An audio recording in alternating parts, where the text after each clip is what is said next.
Hello students, I'd like to show you how to use Google Scholar quickly. This will be a short tutorial about some of the basics. First, you go to scholar.google.com and it gives you this website here. It says Google Scholar. Now you'll want to type in a few words about your topic. Let's say, for example, the experiences of international students at your university. Now, let's say that we type in international student experiences in, let's say, Georgia.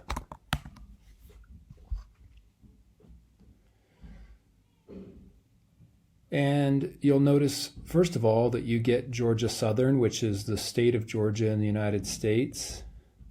You get student teaching abroad. You get intercultural business communication and a lot of things that don't seem like they're really that helpful for you. And then down here, we even get to hot weather concreting experience in Georgia. So I'm going to remove the word Georgia because that was too specific. And sometimes when you do a search and it's too specific, you get results that aren't helpful. So we'll start with international student experiences and we'll hit enter. And we've got internationalization of Canadian higher education, discrepancies between policies and international student experiences. That seems helpful. The next one, students in transition, needs and experiences of international students in Australia. And then if you go down here to the fourth one, developing short-term study abroad programs.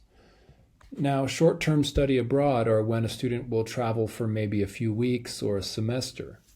Now, it depends on what you're interested in. If you're interested in short-term study abroad, then that would be a good article for you. But if you're looking at students that travel to another country and study for 4 years, then that would not be a good article for you. So it's important to think about the title. Now you'll notice here on the right side it says PDF. That means that you can get the full text. Now you'll notice the first one does not have the full text next to it. So if I click on this one, it's going to hopefully open. Here it is. And it goes to the publisher homepage. And I can read the abstract. The abstract is the summary of the article, the main ideas of the article. And that's about all I can read because this full text is not available unless I pay for it. So most students don't want to pay for articles and most professors don't want to either.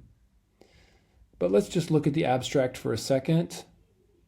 You'll notice here it says this information was based on interviews. Okay, so we know if it's based on interviews, then it's probably a qualitative study. But we're going to go back because we're looking at full text. I also want to show you if we have international student experiences, what if we change it to just the word experience? And look, it changes the results. The first one is a book. And unless you want to read a whole book, we're probably not going to look at that one. This one, learning at university, the international student experience, that might be good. And we don't have much more. We do have a few more down here. This one also, it says the student experience, and over here you see books.google.com. So that shows you that it's probably a book. All right. Let's imagine that this one looks interesting to you, learning at university, and you want to find other ones like them. Well, one thing you can do is you can click on this cited by, or you can click on related articles. Related articles will have articles of a similar topic. Cited by will have all of the other articles that have cited or mentioned this article in their own articles. First, let's try related articles and see what happens. And it gives 100 results. That's a pretty good number. And a lot of these are full text, pretty much all of them so far. And you can look through there and see if any of the titles sound interesting for you.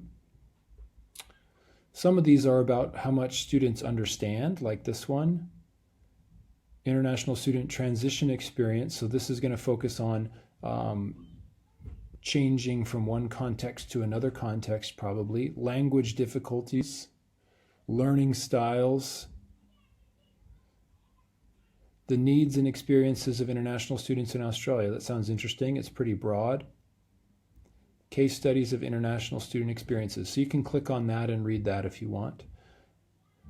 Instead of related articles, we can click on cited by, and that will show other more recent articles that have cited or mentioned it, footnoted it. Once again, so we've got cultural diversity, language difficulties, security. So it depends on which topic you're interested in. I'm more interested in adaptation. So let's type in adaptation, or let's say adjustment. That would be a better word. ADJUST, adjustment. And if you search within, that means it says within these 240. Here we go. Adjustment of Asian students to an English-speaking university culture. This one seems interesting, but there's no full text for it, unfortunately. Academic adjustment. So that tells me that there are many types of adjustment, like there could be cultural adjustment or language adjustment or emotional adjustment. But this is specifically about academic adjustment. And here's one that seems pretty interesting, and it's in 2018. So this is about participation, adjustment, and resistance. We'll see what that means. I'll click on PDF, academia.edu, see what it gives us. Should open here, hopefully. Slow internet, I guess. And here it is. All right. So up here you can see the name of the journal. Let's see here. This should give us more information. The date of the journal, November 22nd. Good. And you can just scroll through here. Here we go. Here's the authors and an abstract. And you can read through it and see if this is something that's interesting to you. And I hope that's a helpful introduction to Google Scholar. Google Scholar, I think, is a great resource for students, and I hope you use it. Thank you.